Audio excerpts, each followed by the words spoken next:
Hey everybody, thanks for tuning in to YAA Workshop. This is the next video in the series. It's going to be about what I'm calling Mauser Rescue. This is a 1893 Mauser action with a new barrel on it.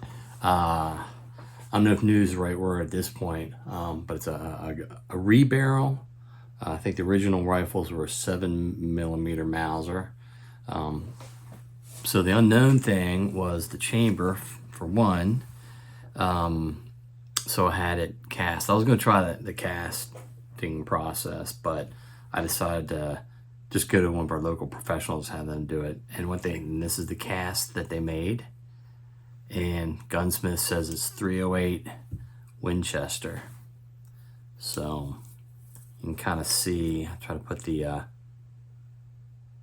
shoulders right next to each other. You can see I guess it's the throat on the case longer than, you know, this M80 case here on the, I guess it's my right. There's not much of a contour. I think you just fill it up to the top of the chamber. So it almost looks like there's a rim, but it's really just the width of the chamber here. So some of you who watch my videos have warned me that the Spanish have something called 7.62 CETME, C-E-T-M-E, that's dimensionally the same as 7.62 NATO or 308 Winchester dimensions. So, and then another person had advised for reloading to try not to use 308 powdered charges or you know, full energy 308 I guess powder loads, charges. I said that. So the other thing is, someone recommended like look to 300 Savage for reloadings or loads, because I guess they're lower powder loads.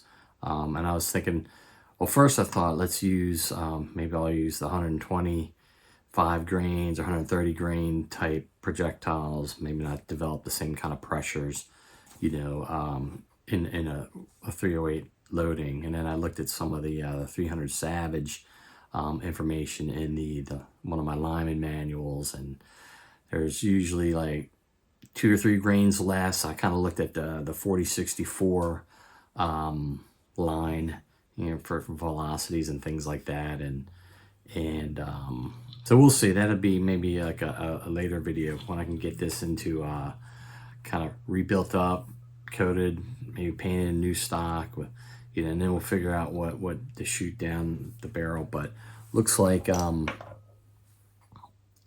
needs to be in this case, and you see the video I got attached. I was able to close the chamber on an M80. I have a new firing pin. Things like, I've never seen a huge firing pin like that outside of you know, so I could touch it, you know, outside of a rifle. No idea they're that big. And then I got one of the military style safety levers. I may switch to something like that. I'm not really sure what scope or what kind of optic I'm going to get on this thing, but if it's not in the way of the scope, I may put something that's more like the original military style on it. Also got like a new spring. Take a look at that when we get it apart and see how the original spring is. But you know, it's a typical thing you know, to replace on firearms. You know, after you get old, get some new springs to, you know, boost the reliability. All right, check out the little footage with the testing the chamber. So I just got a 308 Winchester round.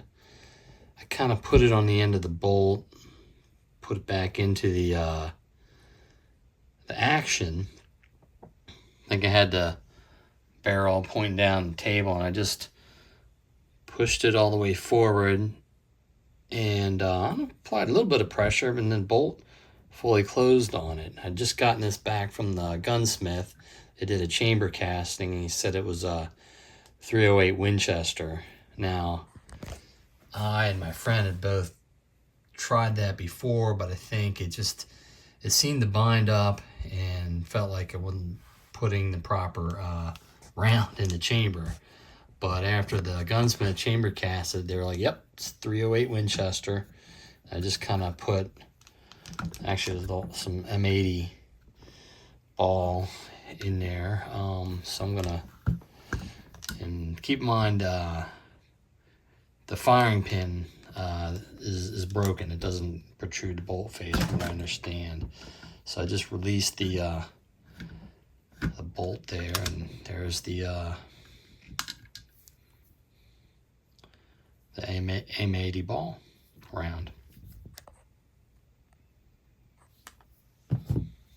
So yeah, this is what the receiver looks like, or the action.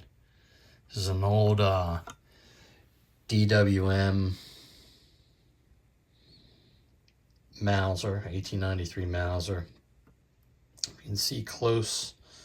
If you have it closely, you can kind of see, or close to you, you can make out, I think that there's some, maybe see fabric between those two screw holes on the right, and then somewhere you can kind of make out Berlin. So a Deutsche Waffe und Munitionsfabriken. I think that's DWM, was one of the producers of Mausers, and that's what we have here. And we had a mystery barrel on it because it was sporterized, or was in the process of getting sporterized. So I had just bought a